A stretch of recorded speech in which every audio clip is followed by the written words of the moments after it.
Hello दोस्तों, welcome to my channel civil service mania. मैं स्निग्धा। आज हम डिस्कशन करने वाले हैं मिडिवल हिस्ट्री के लेक्चर नंबर 14 जो है age of Vijayanagar and Bahmanids and the coming of the Portuguese. इस चैप्टर का पार्ट 2 वीडियो है। पार्ट 1 में ऑलरेडी हमने डिस्कशन किया था विजयनगर एम्पायर के बारे में, जहाँ पे हमने ऑलरेडी इट्स फाउंडेशन, ये जो लेफ्ट साइड में लिखा हुआ है ये सब पॉइंट ऑलरेडी डिस्कशन कर चुके हैं। उसकी विजयनगर एम्पायर की फाउंडेशन किस तरह से हुई, किसने फाउंड किया था और बहामनी किंगडम के साथ कन्फ्लिक्ट क्यों हो रहे थे, इसकी वजह हम बताए थे। फिर हरिहर 2, देवराय 1, देवराय 2, कृष्णा देवराय एंड इस डिसइंटीग्रेशन, ये सब के बारे में हमने कंप्लीट किया था। तो आज हम जो डिस्कशन करने वाले हैं वो होगा विजयनगर एम्पायर की स्टेट एडमिनिस्ट्रेशन किस तरह से चल रही थी, उसकी आर्मी और मिलिट्री ऑर्गेनाइजेशन किस तरह से होती थी, society, economic and cultural society किस तरह से थी, ये सब के बारे में डिस्कशन करेंगे। तो चलिए शुरू करते हैं। तो स्टेट एडमिनिस्ट्रेशन अंडर विजयनगर ये कैसा होता था। The king enjoyed absolute authority in executive, judicial and legislative matters. जितने सारे उनके एग्जीक्यूटिव मैटर्स होते हैं, जुडिशियल मैटर्स होते हैं एंड लेजिस्लेटिव मैटर्स होते हैं, उनमें किंग अपने एब्सोल्यूट अथॉरिटी को एंजॉय करते थे। उन एक बार किंग ने कुछ बोल दिया तो बोल दिया, उनके बाद अब वो कुछ किसी के नहीं सुनते। ठीक है, उस तरह की कैटेगरी होता था। He was the highest court of appeal. जैसे हमारा सुप्रीम कोर्ट होता है हाईएस्ट कोर्ट ऑफ अपील, उसी तरह से किंग जो होते हैं, किंग की कोर्ट होती है highest court of appeal. The succession to the throne was one of the principal of hereditary. Sometimes usurpation to the throne took place at Saluva Narasimha came to power by ending the Sangama dynasty. उनका जो है principality, sorry, उनका जो king succession होता था, throne में राजगद्दी पे कौन बैठेगा, वो हेरिडिटरी होता था मैक्सिमम टाइम। लेकिन क्या हुआ, कभी कभी ऐसा भी होता है कि कोई एक डिनास्टी को ख़त्म करने के बाद और एक डिनास्टी आ जाती है, उनकी मिनिस्टर हो सकते हैं और कोई प्रोविंसेस की गवर्नर हो सकते हैं। उस तरह की जो युद्ध में या फिर पावर में ज़्यादा हो जाते हैं तो वो थ्रोन को असेंड कर लेते हैं और उसके बाद उनकी हेरिडिटरी चलती थी। तो इस तरह से जब उनकी Saluva Narasimha came to power, Saluva Narasimha जब पावर में आए तो संगमा डिनास्टी जो चल रहा था, संगमा डिनास्टी किन्होंने किया था, हरिहर अनबुक्का ने उनके फादर के नाम पे किया था संगम डिनास्टी का एस्टेब्लिश। तो संगम डिनास्टी के बाद ये जो सालुवा नरसिंहा आए, उसके बाद जो तलुवा डिनास्टी आए वो भी उस तरह की कुछ चीज़ें करके हरकतें आए और सालुवा डिनास्टी को ख़त्म करके अपने डिनास्टी को एग्जीक्यूट किया। तो इस तरह से चलता था। King was assisted by a council of ministers in his day to day administration. अपने एडमिनिस्ट्रेशन को आगे बढ़ाने के लिए कुछ काउंसिल ऑफ मिनिस्टर्स होते हैं, जैसे हमारे प्राइम मिनिस्टर को एडवाइस करने के लिए डिफरेंट काउंसिल ऑफ मिनिस्टर्स होते हैं, उस तरह से उनका भी होता था। Governor of mandalam was called Mandaleshwar और नायक। जो डिफरेंट मंडल हमारा डिवीजन हुआ था स्टेट को, डिफरेंट मंडलम में, हर एक मंडलम में एक एक गवर्नर्स होते थे और उनका जो गवर्नर्स होते थे, चीफ होते थे, उनको बोला जाता था मंडलेश्वर और नायक। लैंड रेवेन्यू के साथ साथ tributes and gift from vessels and feudal chiefs, customs collected at the ports, ये सब चीज़ें होता था। जैसे कि जो फ्यूडल चीफ्स होते थे साइड वाला प्रोविंसेस में, जो गवर्नर्स होते थे, वेसल्स होते थे, फ्यूडल चीफ्स होते थे जो रूल करते थे डिफरेंट लैंड में, तो उनसे भी ट्राइब्यूट और गिफ्ट्स लिया जाता था। मतलब रूलर को वो गिफ्ट और ट्राइब्यूट्स वगैरह देते थे। पोर्ट्स में कस्टम कलेक्टेड रेवेन्यू कलेक्ट किया जाता था और वेरियस प्रोफेशन के लिए भी टैक्स कलेक्ट किया जाता था। ये सब होता था गवर्नमेंट की इनकम की सोर्सेस। ठीक है। Expenditure of the government includes personal expenses. Government की क्या क्या एक्सपेंसेस होते थे। पर्सनल एक्सपेंसेस ऑफ किंग, मतलब किंग की जो खुद की एक्सपेंसेस हो गया, उनकी क्लॉथेस, ज्वेलरी, खाना पीना, रहना, पैलेसेस की मेंटेनेंस करना, गार्ड की मेंटेनेंस करना, ये सब पर्सनल एक्सपेंसेस में जाते थे। और उसके बाद वो जो चैरिटीज़ देते थे, डिफरेंट रिलीजियस इंस्टीट्यूट्स हो गया या फिर गरीब इंसान हो गए, उनको जो चैरिटी वगैरह देते थे, वो भी इस एक्सपेंसेस से भरण पोषण होता था। ठीक है, ये जो रेवेन्यू कलेक्ट होता था। और मिलिट्री एक्सपेंडिचर भी इसी जो ये रेवेन्यू कलेक्ट होता था वहाँ से ही किया जाता था। In the matter of justice, harsh punishment such as mutilation and throwing to elephants were followed. अगर जस्टिस की बात आ जाए तो बहुत ही रीयूड पनिशमेंट्स दिया जाता था, बहुत ही हार्श पनिशमेंट, जो कठोर वाला पनिशमेंट होता है उस तरह की मतलब एलिफेंट के पास फेंक फेंक दिया जाता था, हाथ पैर काट दिया जाता था। इस तरह से बहुत ही डिफरेंट तरह के ह्यूज पनिशमेंट्स भी दिया जाता था, मतलब हार्श पनिशमेंट दिया जाता था। The concept of kingship among Vijayanagara ruler was high. Kingship की जो कंसेप्ट थी, ठीक है, रूल रूल रूल करने की जो कंसेप्ट थी, ये बहुत ही हाई था। कृष्णदेव राय के हिसाब से a king should protect the good and punish the weak. उनकी ये ख्याल थी, पर्टिकुलरली विजयनगर की जो रूलर्स रहे हैं, आपने देखा होगा, मैंने पढ़ाया था, देवराय 1, देवराय 2, कृष्णदेव राय, ये सब जो थे वो मैन ऑफ जस्टिस थे। मतलब उनको ये लगता था एक रूलर को हमेशा गुड को प्रोटेक्ट करना चाहिए, जो गुड पर्सन है, जो गुड कंसेप्ट है, सोसाइटी में जीने के लिए जो गुड थिंग है उसको प्रोटेक्ट करना चाहिए, और बुरे चीज़ को हमें हमेशा पनिश करना चाहिए। इस तरह की मेंटालिटी होती थी उनकी। उनका जो किंगडम था वो डिवाइड होता था इस तरह से, ठीक है, राज्य और मंडलम, मतलब स्टेट को डिफरेंट राज्य में या सॉरी मंडलम में डिवाइड किया गया था, जिसको प्रोविंस कहा जाता था। प्रोविंस को डिवाइड किया जाता था नाडु, जिसको डिस्ट्रिक्ट हम अभी बोलते हैं, उनको उस तरह से नाडु बोलते थे उस टाइम पे। और नाडु को डिवाइड किया जाता था स्थल में, जिसको सब डिस्ट्रिक्ट बोलते हैं। और स्थलों को डिवाइड किया जाता था विलेज, जिसको ग्राम बोला जाता था। अब देखो कि एंशियंट हिस्ट्री के साथ साथ मिडिवल हिस्ट्री में बहुत सारे जगह है जिसको अभी हमारा जिस तरह से एडमिनिस्ट्रेशन चल रही है, जैसे हमारे एक स्टेट को डिफरेंट स्टेट, डिस्ट्रिक्ट, ब्लॉक, फिर विलेज, उस तरह से डिवाइड किया गया है। मैक्सिमम टाइम उस तरह से उनका एडमिनिस्ट्रेशन इसी तरह ही चल रहा था। सिर्फ कभी कभी होता था ये जो डिफरेंट नाम जो दिया दिया जाता था वो थोड़ा डिफरेंट होता था, लेकिन मैक्सिमम इसी तरह से ग्राम, मैक्सिमम टाइम विलेज को ग्राम ही बोला जाता था, मंडलम बोला जाता था प्रोविंसेस को, इस तरह की होती थी। The governors of province were royal princes at first. जो प्रोविंसेस की गवर्नर्स होते थे वो रॉयल प्रिंसेस होते थे, ठीक है। और पहले पहले तो रॉयल प्रिंसेस को वहाँ पे अपॉइंट किया जाता था, लेकिन बाद में क्या हुआ, जो वैसल्स होते थे रूलिंग फैमिलीज के या फिर नोबल्स होते थे, वो भी अपॉइंटेड किए जाते थे गवर्नर के हिसाब से, मेरिट के बेसिस में उनको रखा जाता था। प्रोविंशियल गवर्नर्स के पास क्या क्या ऑटोनॉमी रहती थी, बहुत सारी ऑटोनॉमी रहती थी, जैसे कि उनका खुद का कोर्ट होता था, जैसे हमारा डिस्ट्रिक्ट कोर्ट हो गया और लोक अदालत हो गया, उस तरह की उनका खुद का कोर्ट होता था। और हाईएस्ट कोर्ट जो होता था, अल्टीमेट कोर्ट, वो होता था राजा का कोर्ट है, ठीक है। वो अपने कोर्ट में डिफरेंट ऑफिसर्स रखते थे और उनको उनके लिए डिफरेंट ओन ऑफिसर्स भी रहते थे। फिर उनका ओन आर्मीज वगैरह रहते थे, allowed to issue their own coins, ठीक है, कॉइन खुद का वो इशू करते थे। उनका नो रेगुलर, मतलब ए प्रोविंशियल गवर्नर के पास खुद का कुछ रेगुलर टर्म नहीं होता था, जो जब तक उनका पास कैपेसिटी है, जब तक वो एक प्रोविंस को मेंटेन कर सकते हैं, मैनेज कर सकते हैं, उनके पास पावर है, तब तक वो अपने इच्छा के साथ रूल कर सकते थे। जब वो छोड़ना चाहे तो आराम से छोड़ सकते थे, ठीक है। Had right to impose new tax और रेमिट ओल्ड वन। अगर उनको लगे कि कुछ नई टैक्स इम्पोज करना चाहिए तो वो उसको भी कर सकते थे, या फिर अगर चाहे वो वही ओल्ड टैक्स को वो अगेन कंटिन्यू करे तो वो भी कर सकते थे। Paid a fixed contribution to central government, central government को वो एक फिक्स्ड कंट्रीब्यूशन देते थे, ट्राइब्यूट देते थे, ठीक है। फिर हम देखेंगे आर्मी और मिलिट्री ऑर्गेनाइजेशन किस तरह की थी उनके पीरियड में। In order to wage continuously warfare there was a need to keep large army. तो उनके जो राज उन एम्पायर था, तो उनको कंटिन्यूसली उनका वेलफेयर के लिए और उनकी अपने मेंटेन करने के लिए अपने एम्पायर को, उनको एक लार्ज आर्मी की ज़रूरत होती थी, ठीक है। Artillery was important and well bred horses were maintain.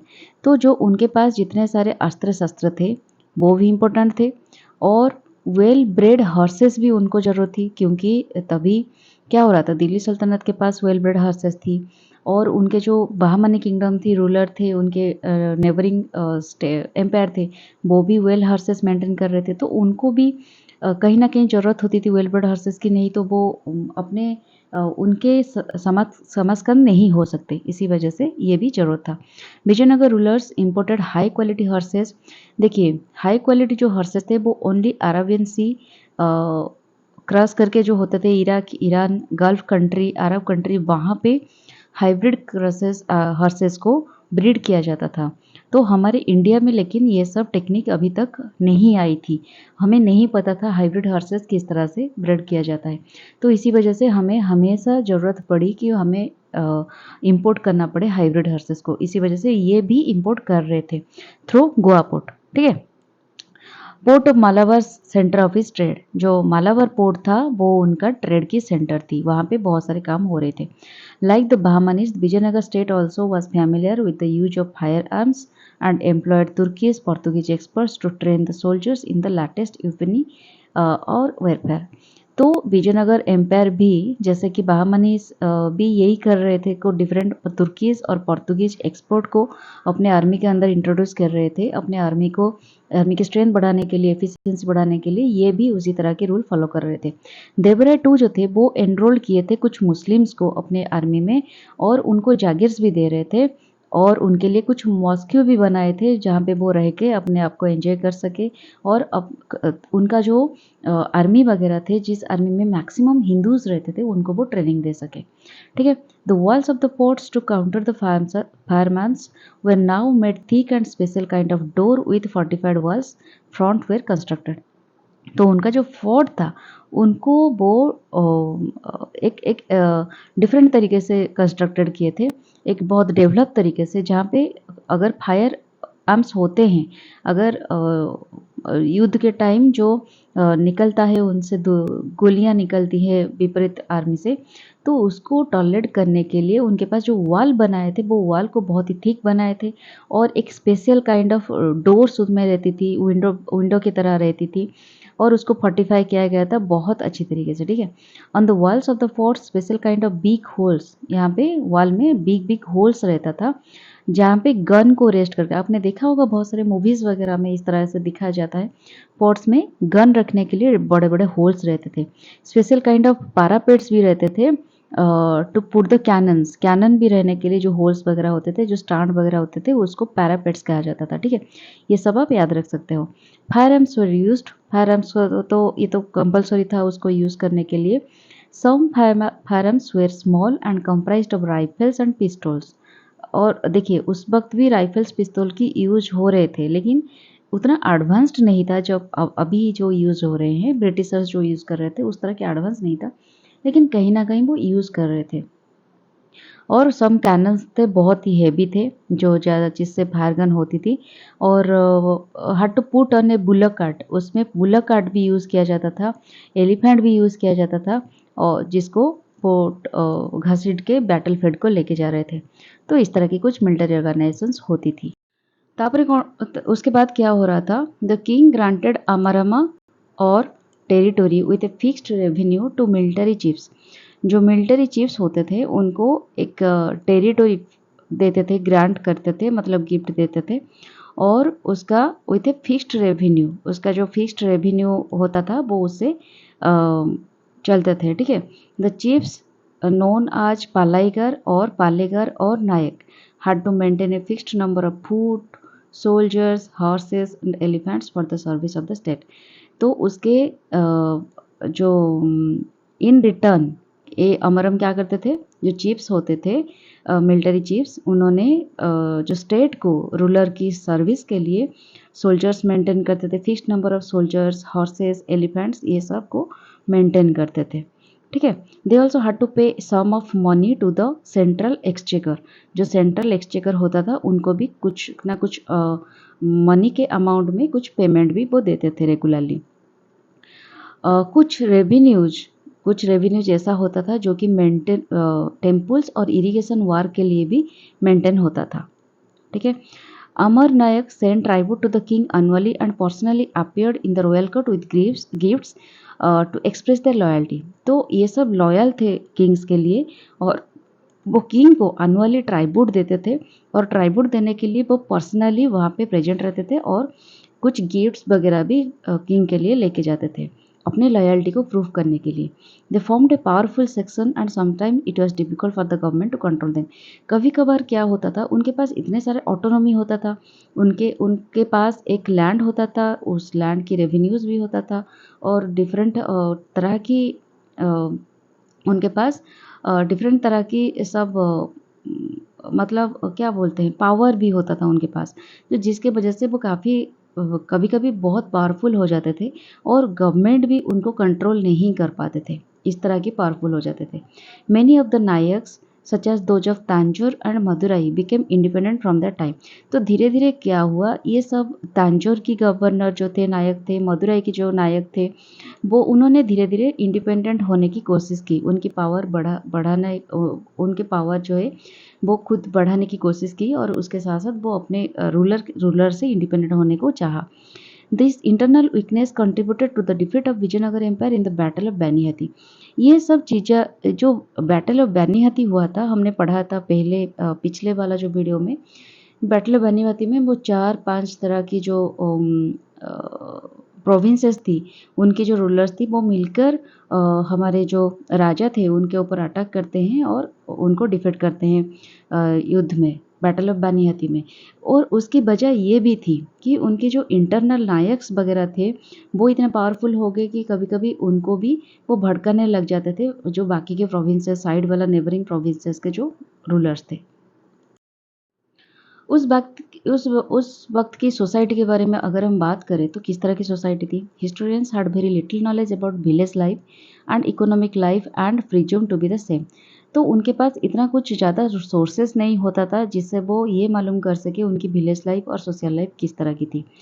आलासानी पेदना जो थे उनके, जो कृष्णदेव राय के कोर्ट में जितने सारे स्कॉलर्स थे, उन स्कॉलर्स के बीच इनका नाम भी था। उन्होंने अपने एक राइटिंग थी उनकी मनोचरितम, जिससे ये रेफर करते हैं एग्जिस्टेंस ऑफ 4 कास्ट। उस सोसाइटी में कास्ट की एग्जिस्टेंस थी, ब्राह्मण, क्षत्रिय, वैश्य, शूद्र, जो कि डिफरेंट हमारे जो इंडियन की एंशिएंट पीरियड से चली आ रही थी। मेडिएवल हिस्ट्री में भी वही चीज़ दोहराई गई थी कि कास्ट सिस्टम प्रिवेलेंट था।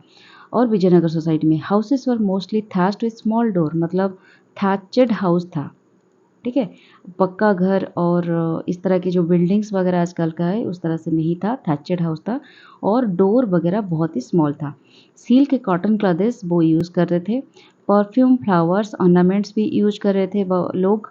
पाइस, ये एक स्कॉलर होते हैं, ये एक फॉरेन ट्रैवलर्स हैं, ये मेंशन किए थे कि beautiful houses of the rich and large number of their house hold servants, मतलब जो रिच लोग होते थे उनके जो हाउसेस होते थे वो बहुत ब्यूटीफुल होते थे, और वो बहुत बहुत सारे हाउस होल्ड सर्वेंट्स भी मेंटेन करते थे। निकोल कोंटी वो भी एक ट्रैवलर्स थे जो कि सालबेरी को प्रिवेलेंस होते हुए रेफर किया था अपने राइटिंग में। Dancing, music, wrestling, gambling, cock fighting, ये सब अम्यूजमेंट्स तभी होता था।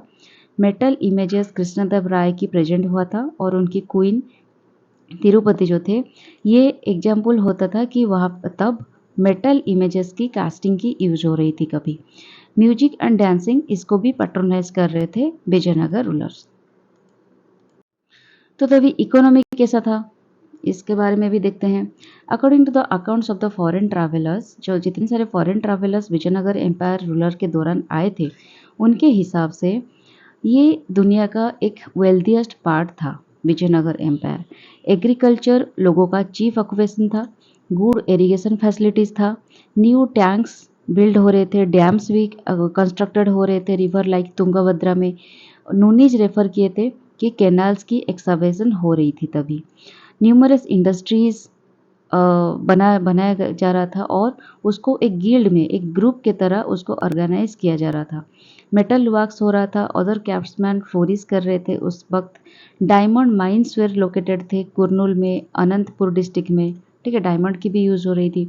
विजयनगर वाल्सो एक ग्रेट सेंटर ऑफ ट्रेड, ये जो विजयनगर एम्पायर थी एक ट्रेड की ग्रेट सेंटर माना जाता था। उनका चीफ जो है the chief gold coin was varaha, तो उनका जो चीफ गोल्ड कॉइन था जिसको यूज हो रहा था, जो उसका नाम था बराह। लेकिन weights and measures varied from place to place, different places में डिफरेंट वेट्स एंड मेजर्स की प्रचलन थी। इनलैंड कोस्टल ओवरसीज ट्रेड जो हो रहा था, जिसके वजह से विजयनगर एम्पायर प्रॉस्परस हो रही थी। There were number of sea ports in the Malabar coast, जो जितने सारे सी पोर्ट्स थे मालाबार कोस्ट में, उससे चीफ था कानौर पोर्ट। सबसे बेहतरीन पोर्ट था और सबसे प्रॉस्परस पोर्ट था। Commercial contacts with Arabia, Persia, South Africa, Portugal. West में ये सब कंट्री के साथ कमर्शियल कंटैक्ट था विजयनगर एम्पायर की। And with Burma, Malaya peninsula, China, east के साइड में ये सब कंट्री के साथ उनका अच्छा खासा ट्रेड चल रही थी। चीफ आइटम्स ऑफ एक्सपोर्ट था कौन कौन? कॉटन, सिल्क लदेश, spices, rice, iron, saltpetre, sugar. Import क्या हो रही थी इंडिया के अंदर? Horses, pearls, copper, coral, mercury, China silk, velvet cloths, ये सब बाहर कंट्री से इंडिया के अंदर आ रहा था। आर्ट ऑफ शिप बिल्डिंग है डेवलप्ड, जो शिप बिल्डिंग हो रही थी नाभी भी इस वक्त डेवलप हो रही थी। टैक्सेस किस तरह से ले रहे थे? जितने सारे प्रोड्यूस हो रहा था, कारू भाई, जिसको एक टाइप ऑफ राइस है जिसको गुरु भाई बोलते हैं, जो कि विंटर में उगाया जाता था, उसकी प्रोड्यूस की 1/3 तीन भाग किया जाता था, उससे एक भाग टैक्स के हिसाब से दिया जा रहा था। उस तरह से सीसम, रागी, जो हॉर्स ग्राम होते थे, 1/4 प्रोड्यूस टैक्स में देते थे। मिलेट एंड अदर क्रॉप्स जो होते थे उनको ड्राईलैंड में किया जाता था, उसको 1/6 प्रोड्यूस टैक्सेस में जा रहे थे। और ये जो टैक्स है उसको वैरी किया जाता था type of crops, soil, method of irrigation, इसको लेकर भी टैक्स जो दे रहे थे मेजरमेंट इस तरह से किया जा रहा था।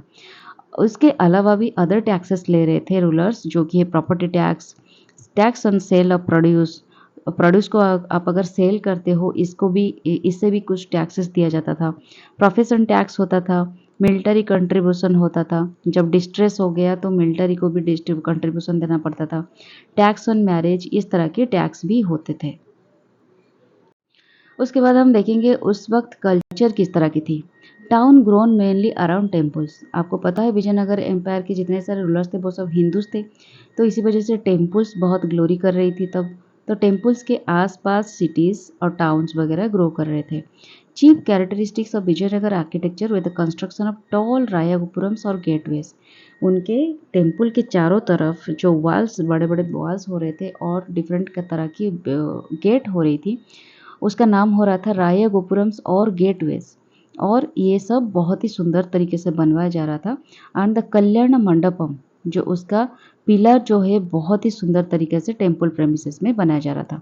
हॉर्स का स्कल्पचर एक होता था, most common animal found in the pillars. जो पिलर उनके होते थे टेम्पल में, उनमें हॉर्स की खुदाई हो रही थी, तो बहुत ही सुंदर तरीके से हॉर्स को दिखाया जा रहा था। Large mandapams contain 100 pillars. इतना बड़ा बड़ा मंडप होता था जहाँ पे 100 पिलर्स तक भी पिलर्स रहते थे, या फिर और उससे भी ज़्यादा जो बड़े बड़े टेम्पल्स होते थे उनमें थाउजेंड्स ऑफ पिलर्स भी रहते थे। These mandapams were used for sitting the deity on festival occasion. बहुत बड़े बड़े जो फेस्टिवल ओकेजन्स होते हैं उनमें डायटी को वहाँ पे रखकर पूजा किया जाता था और डिफरेंट कल्चरल एक्टिविटीज़ होते थे। Most important temples of the Vijayanagar style were found in Hampi ruins में। विजयनगर जो भी टेम्पल्स वगैरह देखने को मिलता है वो सब विजयनगर स्टाइल की बहुत ही बड़ी एग्जाम्पल्स होते हैं। टेम्पल्स वर वेरी लार्ज और needed supply of food stuffs and commodities for distribution of prasadam to the pilgrims, service to God and priest. Temples बहुत बड़े बड़े होते थे और उनमें जितने सारे प्राइस्ट होते हैं, पुजारी होते हैं, सर्वेंट्स होते हैं, जो भगवान के काम के लिए लगे रहते हैं, उनके लिए और भगवान के लिए भी, उनको प्रसाद चढ़ने के लिए भी फूड सप्लाई होती थी। कमोडिटीज़, जितने सारे चीज़ ज़रूरत होती है भगवान के लिए या फिर प्राइस्ट के डेली एसेसरीज, वो सब प्रोवाइड किया जा रहा था। टेम्पल्स बहुत ही रिच थे और ये सब ट्रेड में एक्टिव पार्ट निभा रहे थे, बोथ इंटरनल ट्रेड में और ओवरसीज ट्रेड में। कंसिडरेबल ग्रोथ ऑफ टाउन्स हो रही थी, अर्बनाइजेशन हो रही थी विजयनगर रूलर के पीरियड में। बहुत हिस्टोरियंस ये कंसिडर कर रहे थे कि विजयनगर जो रूल है, विजयनगर एम्पायर की रूलिंग जो पीरियड थी, वो उस पीरियड एक ट्रांजिशन कहा जाता है। हमारे जो एंशियंट टाइम में होता था ओल्ड इकोनॉमी, और जो उसके बाद जो मॉडर्न इकोनॉमी आई हमारे मॉडर्न पीरियड में, उस पीरियड की एक ट्रांजिशन पीरियड का बीच था ये विजयनगर रूल। ठीक है। देखिए, यहाँ पे मैंने कुछ टेम्पल आर्किटेक्चर की मेंशन की है जो कि विजयनगर एम्पायर के पीरियड पे था, और उनकी कुछ कैरेक्टरिस्टिक्स जैसे कि विट्ठल स्वामी एंड हाजरे रामेश्वरम टेम्पल, ये विजयनगर की बेस्ट एग्जाम्पल होते हैं। बराधराज एंड एकाम्र परनाथ, ये कांचीपुरम में होते हैं, ये 2 टेम्पल हैं और ये मैग्निफिसेंट विजयनगर स्टाइल आर्किटेक्चर को दर्शाते हैं। तिरुवन्नामलाई और चिदम्बरम टेम्पल, ये भी रायागोपुरम से, इसमें बहुत ही सुंदर रायागोपुरम से, आप कभी जाओ तो ये सब चीज़ों को मार्क करना डिटेल्स में। कृष्णा देवा एंड हिज क्वीन तिरुपति की मेटल इमेजेस है जो कि ये दर्शाता है वहाँ पे मेटल इमेजेस की कास्टिंग हो रही थी। और कुछ अदर फैक्ट्स हम देखेंगे जैसे कि डिफरेंट लैंग्वेज इस टाइम में फ्लोरिश किया था, संस्कृत, तेलुगु, कन्नड़ा, तमिल, ये सब फ्लोरिश कर रहा था।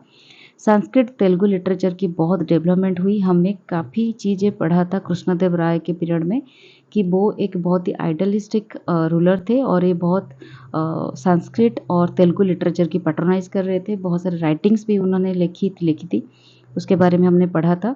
कृष्णदेव राय जो कि है great scholar, his famous court poet Allasani Peddana, ये तेलुगु लिटरेचर में एक जेम थे, बहुत सारी चीज़ें लिखे हुए थे। इसके बारे में हम वीडियो 1 में डिटेल्स में डिस्कशन किए थे।